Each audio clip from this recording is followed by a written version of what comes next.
Hey guys, Thunder E here, and welcome to our $450 Ryzen gaming PC build. This is a $450 gaming PC that will run games at 1080p.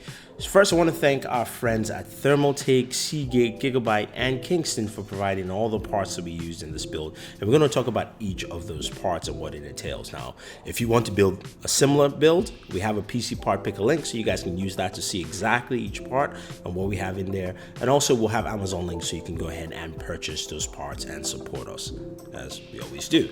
So let's take a closer look at what we have in here. So first off, it's a Thermaltake Versurf H15 case. It's a really nice case. It's a micro ATX case. Still has room for fan fittings in the front. Doesn't come with any fans, but also you can add liquid cooling because there's enough space inside this case, which is something I do like. It's a spacious. A micro ATX motherboard is going in here. I do like it. It doesn't have a window, a glass window, but a solid case at a really cost-affordable price. Next up is the Gigabyte A320M-HD2 Ryzen motherboard. Will support a Ryzen 5 or Ryzen 7. This also has 2 DIMM slots, supports up to 32 gigabytes of storage, 1 PCI slot there. You can see we've got a couple of USB ports, 4 USB 3.0, 2 USB 2.0 there. We've also got, of course, our onboard graphics, if you will. Nice, simple board, but that does a lot well in performance. And you see that later on as we go ahead and do some gaming on there. And in terms of fan fixtures, we're going with stock fans, so you can see you already have the brackets there. It's really a nice board. I like its simplicity and its look and feel. Now we've got our Thermaltake power supply. This is a 430 watt power supply because we're going with something really cost effective, and also we're going with a lower end graphics card. We don't need anything higher, but this allows us to also upgrade. If we want to upgrade to something higher from the board we have, because that board of course can support 32 gigs of RAM. You can check out the specs there, but this system and this build allows us to move up if we choose to. Now our graphics card here is a Gigabyte graphics card. This is the 550, and this has come to 2 gigabytes of DDR5. It doesn't have a PCI port, so it's actually powered off the board itself. It does has a DisplayPort, HDMI, and DVI ports there. So really nice compact card to go into our case, which you guys saw earlier as a small case. Now we're going with the Ryzen 1400 just for the price, and we also have our stock fan. This is a little different. This fan has lighting on it built into it, and you see that once we actually put everything together. So this is what the case looks like with everything built. Now a lot of wires. Cable management is not the best with this case just because it's really compact, but still see a lot of space. So if you wanted to do a single fan cooling unit, you can. You can see our TR2 430 watt power supply there. Our Seagate hard drive. We've got a Barracuda hard drive, 2 terabytes, which is a solid hard drive to use, and some really good performance, 7200 RPM. That's our Gigabyte graphics card there, the RX 550, and our fan, a stock fan, we're using that, and the RAM module units are from Kingston, and they're on the side.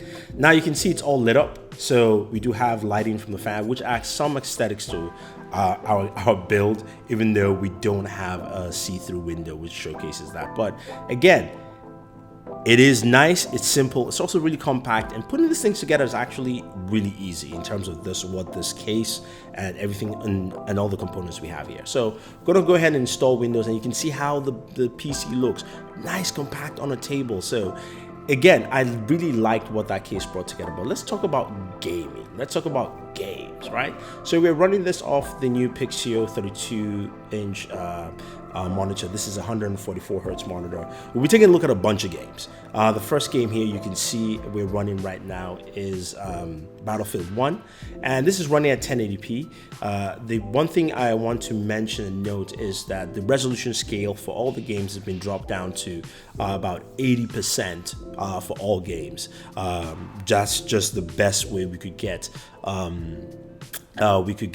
it to run closer to 60 frames per second with this. Now, some games are different, but I will talk about each game as we move on to that. And forgive my terrible gameplay because you guys are gonna most likely not like it. But now this is just captured directly from the system. Again, this is a Ryzen system, so you can definitely capture off that directly. You can see here the game is set at medium resolution scale. Actually here for Battlefield 1 is at 50%. I apologize, it's at 80, but that gives us the best balance of graphical fidelity, as you can see here, and also performance. We're doing between 45 to 50 frames per second, and you're going to see me die quite a bit in here, but I just wanted to give you guys a good idea of what the system can handle in terms of gameplay. And we're only running 8 gigs of RAM on this, so the Kingston RAM was 8 gigs of RAM. That gives you a good idea of how straightforward, you know, in terms of performance you're getting here with this, with the Ryzen 5 1400,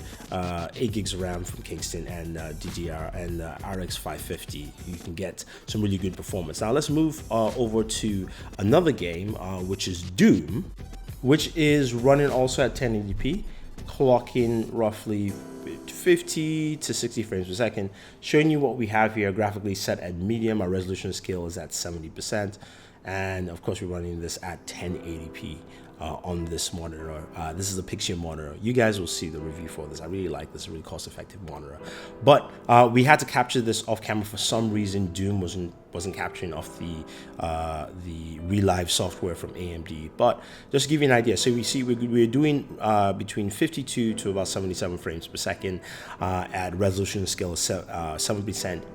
Games at medium. Again, you're using RX 550 with 2 gigs of RAM, and it does really well. So you can play a lot of games and push things up to 1080p quite well with this build at $450. That's one thing I like about it. It means I can move up. If I'm trying to start getting into more gaming, I don't have a lot of money, I think this does well. Now, the last game we're going to jump into is one that I think a lot of people like. It's actually Overwatch. Now in Overwatch, the game is actually set at Ultra, and our resolution scale is hasn't been moved or touched, so it's basically at 100% for what you would expect. But overall, just showing you the specifications here, you can see it's at Ultra, everything is max, at least at 1080p. You can see how well the game looks, and Overwatch is not a graphically intensive or tasking game, but again, this is just showing you something, just the different skills or different games you can actually play on this system, which is a very good thing. I'm impressed. I was actually impressed with what I can do price point wise, especially with the Ryzen, and this is a Ryzen 5 1400. I know a lot of people haven't actually seen much on that, but just showcasing what the 1400 Ryzen can do in terms of performance, gameplay, and things like that. And here, Overwatch, we're doing between 50 to about 70 frames per second while gaming on this. So it was a pleasure building this. So there you have it, guys. If you have any questions or any comments about this $450 Ryzen build that does 1080p gaming, let us know. Don't forget to like and share this video, and definitely favorite this video. If you again have any questions, just leave them down below and we'll try and answer them for you. Otherwise, guys, don't forget to subscribe to the channel if you haven't subscribed already, and once you do, hit the notification icon to get notified with our latest videos. This is Thunder E saying thank you very much, and always enjoy your entertainment.